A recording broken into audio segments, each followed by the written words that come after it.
Ce sont plus d'une dizaine de chats, victimes de violences, recensés cette semaine dans les rues de Paris. Œil arraché, pattes brisées, visage défiguré, une ambiance de psychose, de terreur, s'est installée ces derniers temps dans la capitale parisienne. On peut voir sur cette vidéo de surveillance, un chat de banlieue, s'en prendre violemment aux passants sans aucune raison. Après examen minutieux de la vidéo, les enquêteurs ont réussi à mettre un nom sur l'agresseur. Il s'agit de Shalim Ibn Yazid, un chat de gouttière qui s'est radicalisé, en fréquentant la mosquée de Chamonix, connue pour ses prêches salafistes. Une photo retrouvée dans son appartement montre son attrait pour les armes à feu dès son plus jeune âge. Shalim Ibn Yazid a été arrêté ce matin par la brigade mobile lors d'un simple contrôle de routine. Il a été directement présenté au parquet de Bobigny et mis en détention pour agression en bande organisée et violence aggravée. Éric Zemmour déplore et se dit choqué du silence assourdissant des chats musulmans de France, les appelant à condamner fermement de tels actes ignobles qui renvoient aux heures les plus sombres de notre histoire.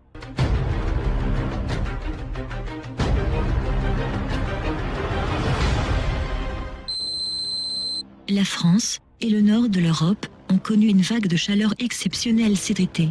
De nombreux records de chaleur ont été enregistrés, notamment en France, en Belgique et en Allemagne. Une vague meurtrière ayant entraîné des milliers de décès. Selon notre spécialiste voyage, le Pentagone, ainsi que les services secrets israéliens, seraient sur le point de divulguer des images inédites, prouvant que d'énormes ventilateurs, pointant en direction de l'Europe, auraient été déployés dans le désert africain par des musulmans islamistes, terroristes, intégristes salafistes, coranistes et anti-bouddhistes. On peut voir sur ces images exclusives les énormes ventilateurs islamistes. Benyamin Netanyahou se dit choqué et a rappelé son soutien inconditionnel au peuple français, des Français qu'il aime de tout son cœur, de toutes ses forces, de tout son être, et bien sûr du plus profond de son âme.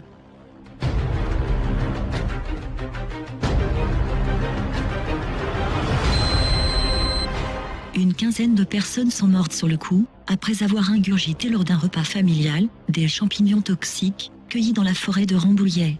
Selon nos spécialistes BFM Nature, il s'agirait de champignons ayant été plantés par un musulman intégriste terroriste il y a de cela 1 an. Le parquet de Paris a ouvert une enquête et a diligenté ses meilleurs spécialistes, supervisés par Éric Zemmour lui-même, afin de faire toute la lumière sur cet acte abominable et barbare. Selon les dernières nouvelles, un suspect a été interpellé à son domicile et placé en garde à vue. Il serait actuellement entendu par la brigade antiterroriste. On voit rien là. Hein? On ne voit rien là. Et pourquoi tu dis mal, moi?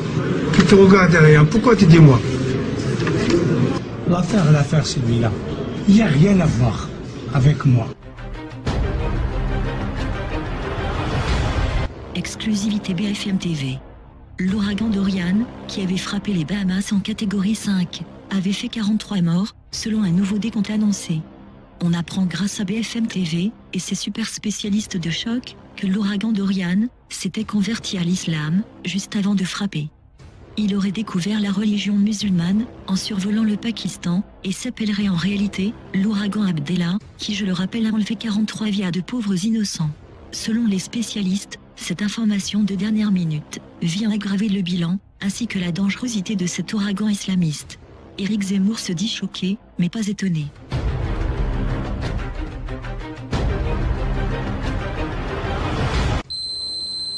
Il était aimé de tous les Français.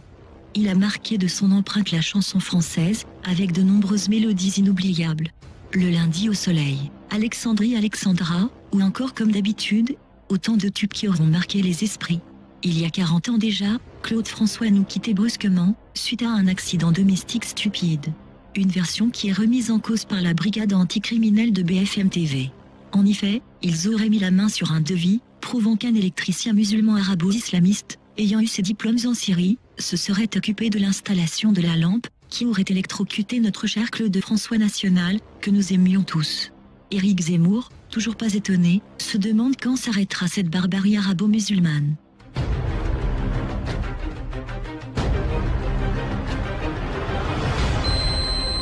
Il y a 107 ans, le Titanic heurte un iceberg et coule le 15 avril 1912, à 2h20 au large de Terre-Neuve.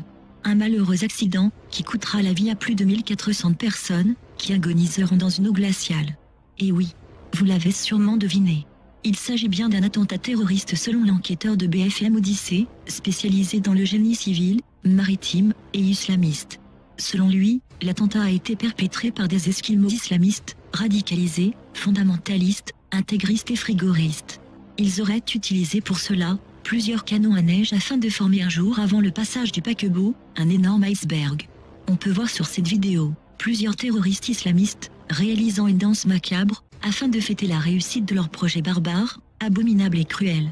Bernard-Henri Lévy a appelé à un rassemblement en hommage aux victimes de cette tragédie qui l'empêche de dormir et appelle les gens à embrasser le Talmud et à réhabiliter au plus vite Satan, le prince des ténèbres.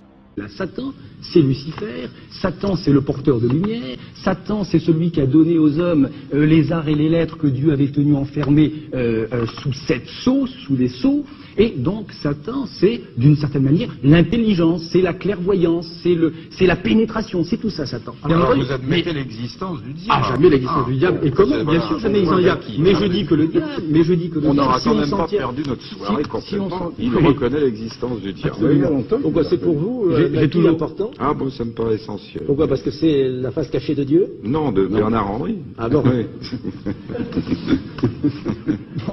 Donc...